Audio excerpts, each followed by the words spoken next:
Thanks for tuning in, and welcome to the Good Earth's weekly radio show, Another Day of Living, where the conversations are all about eating well, living well, and feeling good. And now, here's your host, Alex Litwack.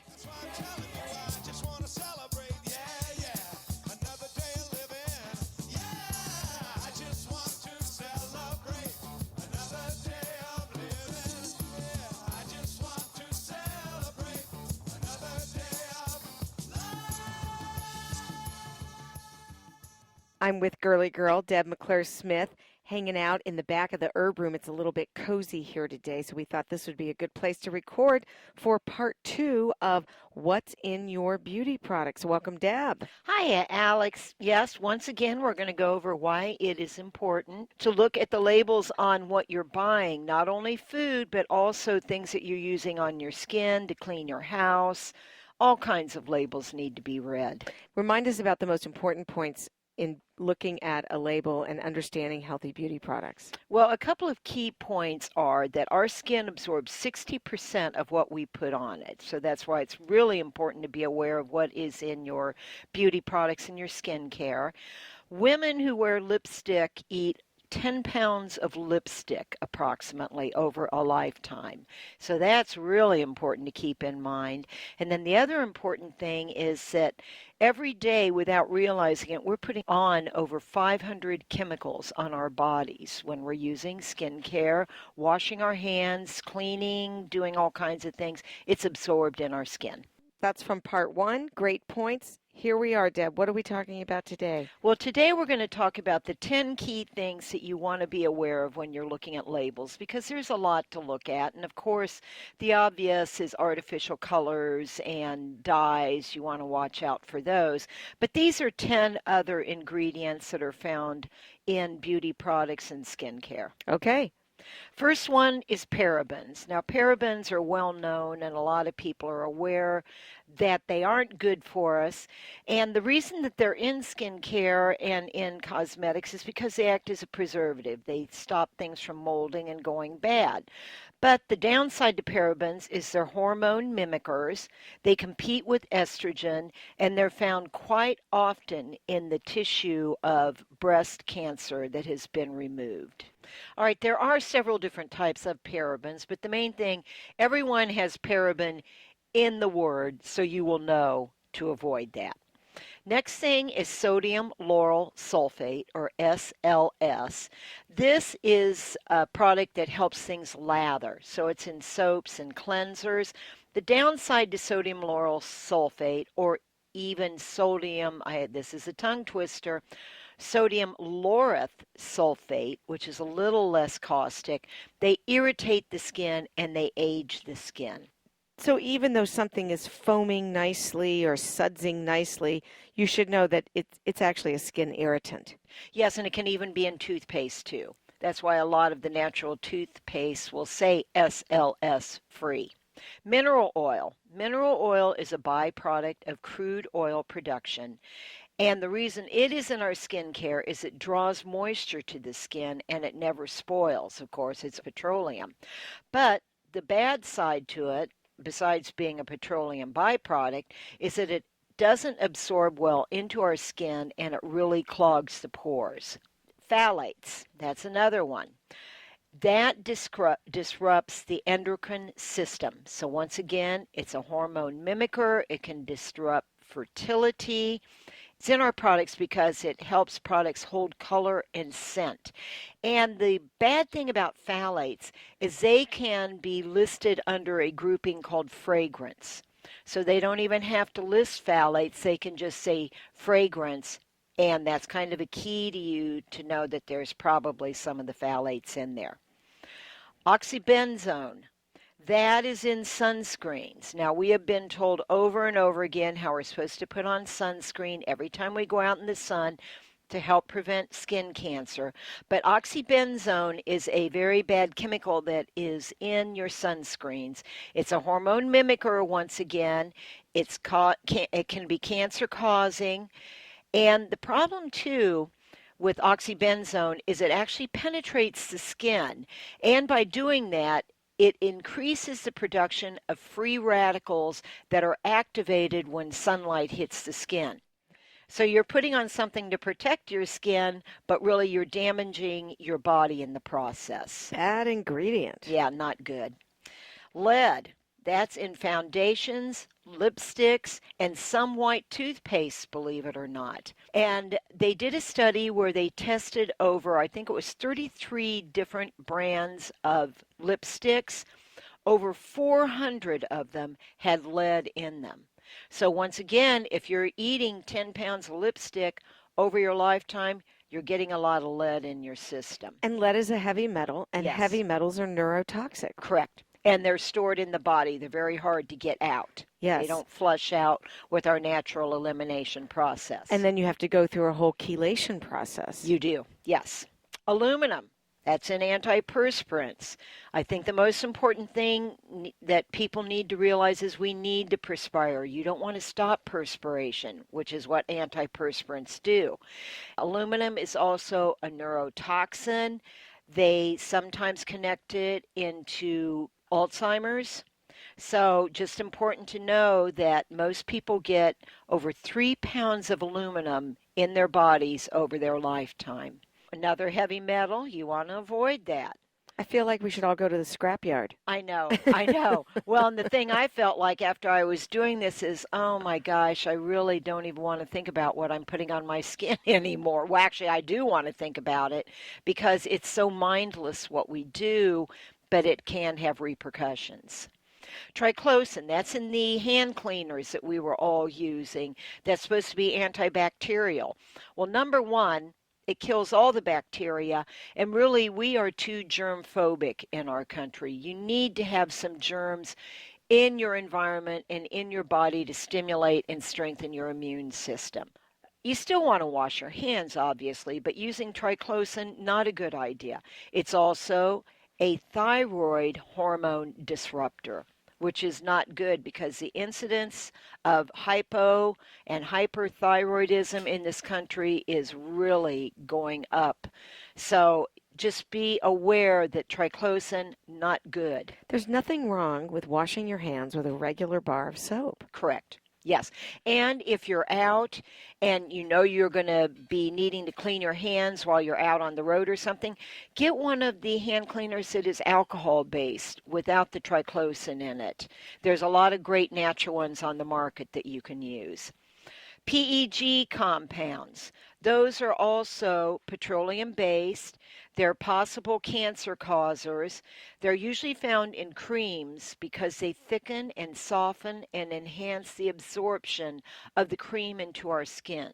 So you will always see a PEG in the ingredient if it's in there, and then it will have a number after it, and that tells you how many of the compounds are in there of the PEG. So you want to avoid those.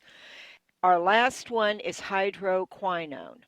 Hydroquinone is kind of a new kid on the block, and that is used in things that are skin lighteners for people who have skin discoloration or scarring that they want to get rid of. A lot of the products on the market for that have the hydroquinone in it.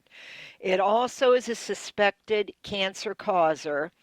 They're not sure if it's really safe. They originally said that it was, but now testing is showing it may not be as safe as they originally thought. And with use, it causes the skin to lose elasticity. And that's one thing, we don't want saggy skin. We may not want spots, but I would take spots over saggy skin any day. Those are a lot of things to be mindful of. It seems to me that the smart thing to do is look for products that actually say no parabens, no phthalates, no heavy metals, those kinds of things, so that you know you don't have to make yourself crazy looking at the label. You know that those products don't have all those bad ingredients. Correct. All right, Deb, thanks for being a girly girl and keeping us informed about all these important things in beauty products. My pleasure.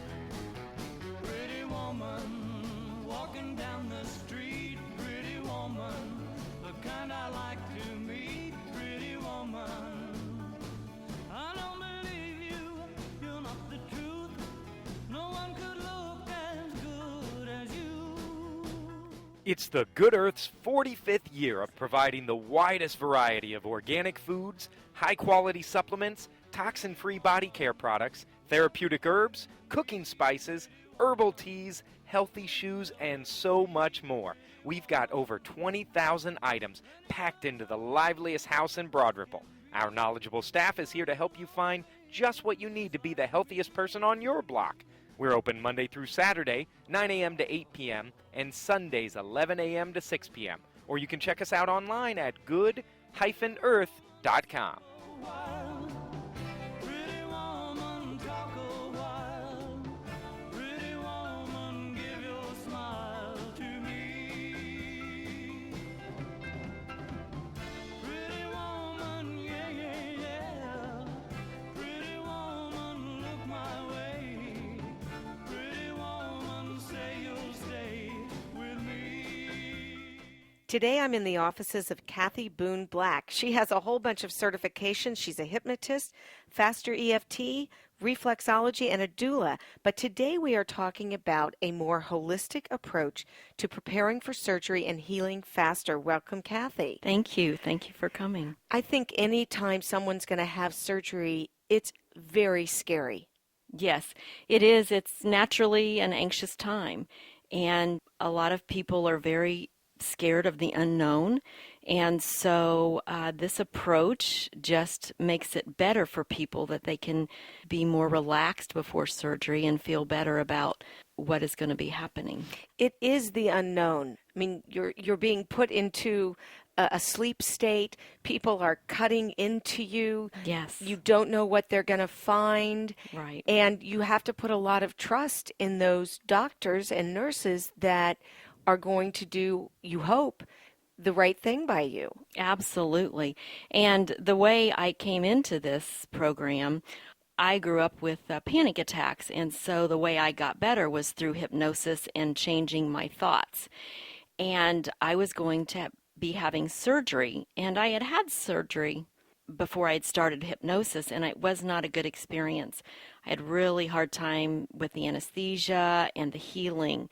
And so my therapist at the time said, let me make a tape for you, and you can listen to it for a week before surgery, and you will do much better. So we did. I listened to it for the week before surgery, and it was like night and day. I healed so quickly. I had really virtually no pain. I went into surgery very calm and relaxed, and my doctor even made a comment. He didn't know because I didn't tell him what I had done. But he made a comment about how calm I was and how little bleeding I had through surgery and how fast I came out of anesthesia. So a few years later, after I was certified as a hypnotist, I found Peggy's program and wanted to be certified through her because I knew how much it had helped me. And who's Peggy? Peggy Huddleston, she is a psychotherapist out of Boston, and she also went to Harvard's Divinity School.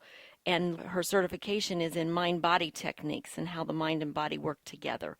Because she had had a lot of clients that were coming to her anxious because they were having surgery, and she wanted to find a way to help them. So she created a program, and you've become certified in it. Yes. What is this program? This program is called Prepare for Surgery, Heal Faster, and it is a 5-step program. What I do is I meet with a patient or client before surgery, preferably 2 weeks before, but even if people listen to it a day before, it helps. It's a 1.5-hour workshop that we do together, and the first step in this program is to relax to feel peaceful. And the first question that we talk about is thinking of a person or pet who is easy to love. Because they find in research that when you're loving somebody, you're coming from your heart. And when you're worried, you're coming from your head. So every time that you think about your surgery, you think about that person that's easy to love, you get out of your head and coming from your heart. So it starts helping you relax. There was some research done around relaxation and your immune system done by a husband and wife team. And they took medical students and tested their T cells when they first started medical school. They tested them again in a midterm when they're pulling all-nighters, they're stressed, they're not eating well. Their T cells had gone way down. So they gave them a 20-minute relaxation CD to listen to and tested their T cells again and found that their T cells had gone way up just after 20 minutes of relaxation. So it just proved that relaxation really does help your immune system. So when you're going through surgery, you really want your immune system to be high. So as you listen to this CD and relax your body, your immune system is helping you to get better even through surgery. So you want to be heart-centered. Yes. You want your immune system to be boosted. Yes. What's the next step? The next step is visualizing your healing. And there is a lot of research around visualization. They took some patients that were having the same surgery. Half of them, they had them visualize their healing, relaxing, and the other half just let them have time to just be alone. They found that the people that did the visualization and the relaxation, their wounds healed 3 times faster than the control group. So there is a lot of research around visualization. You know, your subconscious mind doesn't know truth from false. So when you're telling it something, it's like, okay, it's like a genie. It's like your wish is my command. Visualizing your healing. The third step is organizing a support group. What we do is have somebody think about a color that would be very healing to them. What color would feel good and healing?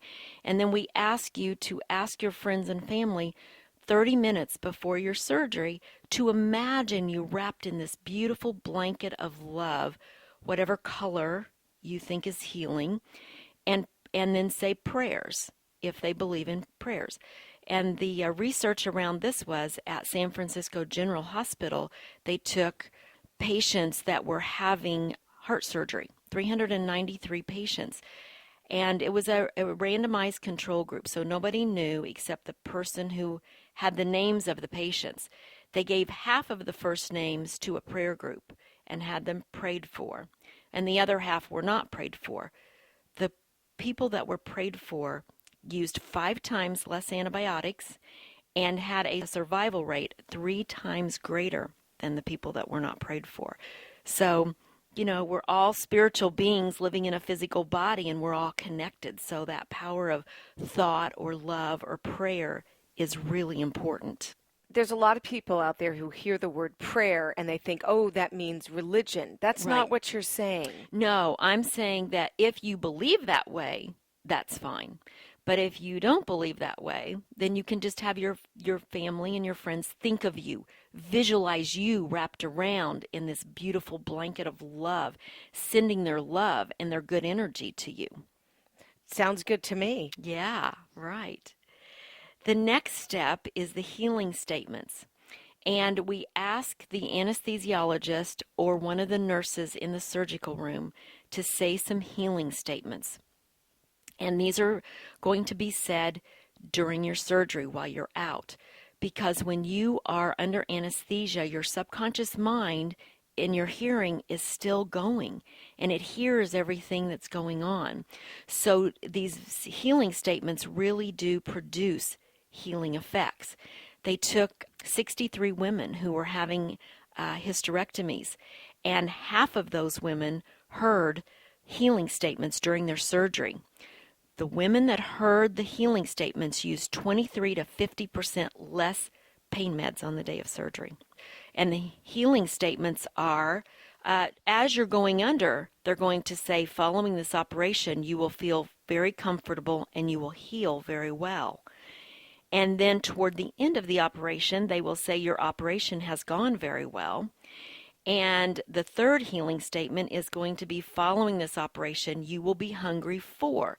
And we ask the person, what would you like to be hungry for? Something soft, soup or yogurt, something like that. You will be thirsty and you will urinate easily.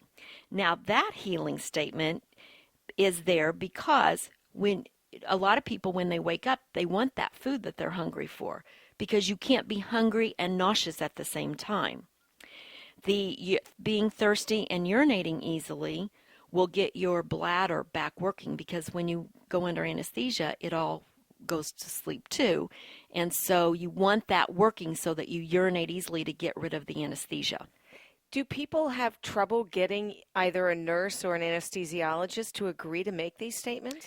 Well, so far I have not had anybody that's been opposed to it. They've always found somebody in the OR to do that. And I always like to empower my clients. It's your body and it's your surgery, and you have the right to ask them. You have to be your own advocate, because these healing statements will really help and work. And so, mostly because I'm kind of a pioneer in this in the Midwest, a lot of people have never heard of this. And so doctors are very intrigued by it. And in fact, I've had a lot of doctors have their nurses call me afterwards and say, can you bring over some of your brochures? Because it has gone very well. They like it because when you go under anesthesia, if you're not calm and relaxed, your muscles don't relax. They stay tense. The doctors have to cut through tight, tense muscles. Therefore, the surgery takes longer. You're under more anesthesia, and your vascular pressure is more. So when you're relaxed, you don't have as much blood loss during surgery. It's a win-win-win all around. It's a win-win-win all around.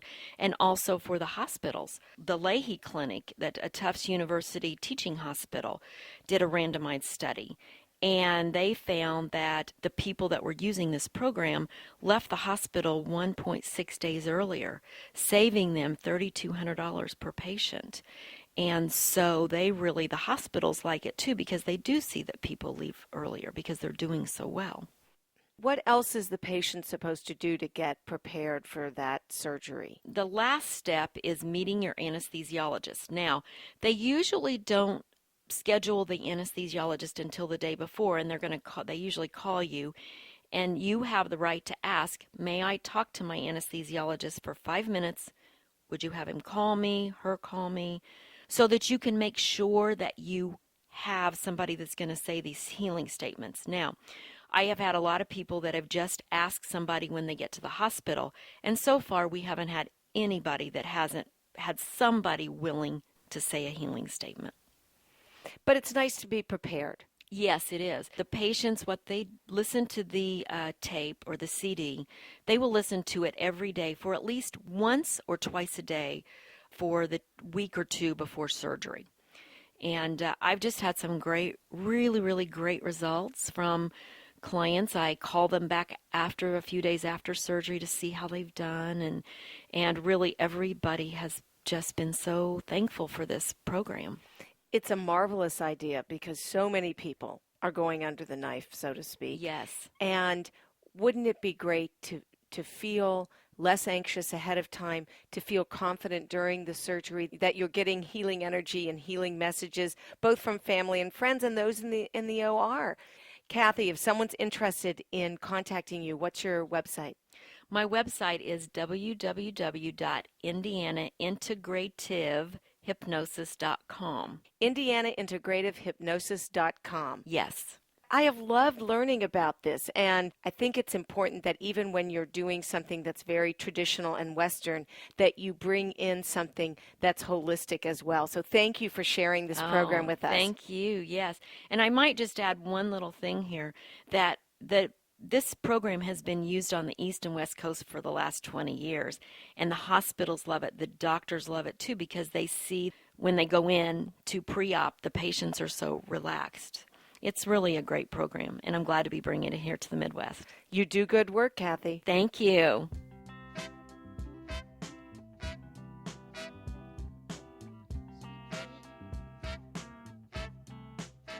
I'm so tired of being alone. I'm so tired of on my own. Won't you help me, girl, just as soon as you can? People say that I found a way to make you say that you love me. Hey, baby.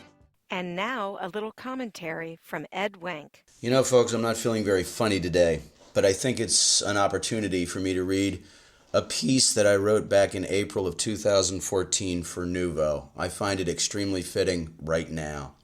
Retired U.S. Supreme Court Justice John Paul Stevens calls for a vastly different definition of the phrase well-regulated militia than the one offered by the current court. In his book, Six Amendments, How and Why We Should Change the Constitution, excerpted by the Washington Post, Stevens writes, organizations such as the National Rifle Association mounted a vigorous campaign claiming that federal regulation of the use of firearms severely curtailed Americans' Second Amendment rights. 5 years after his retirement, during a 1991 appearance in the McNeil-Lehrer NewsHour, Chief Justice Warren Burger himself remarked that the Second Amendment has been the subject of one of the greatest pieces of fraud, I repeat the word fraud, on the American public by special interest groups that I have ever seen in my lifetime. In recent years, two profoundly important changes in the law have occurred. In 2008, by a vote of 5-4, the Supreme Court decided in D.C. versus Heller that the Second Amendment protects a civilian's right to keep a handgun in his home for the purposes of self-defense. And in 2010, by another vote of 5-4, the court decided in McDonald versus Chicago that the Due Process Clause of the 14th Amendment limits the power of the city of Chicago to outlaw the possession of handguns. I dissented in both of those cases and remain convinced that both decisions misinterpreted the law and were profoundly unwise. Public policies concerning gun control should be decided by the voters' elected representatives, not by federal judges. Calling the current interpretation of the amendment a distortion, Stevens went on to suggest the following wording: a well-regulated militia, being necessary to the security of a free state, the right of the people to keep and bear arms when serving in the militia shall not be infringed.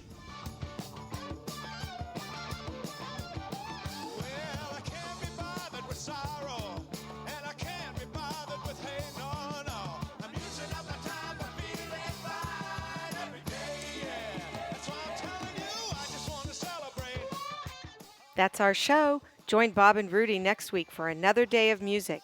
We hope you'll like us on Facebook, and remember that all of our shows are archived at anotherdayofliving.com. Thanks so much for tuning in. This is Alex Litwack. Have a great week. The happiest half hour of your day has been brought to you by the Good Earth Natural Food Company, keeping Indy healthy since 1971.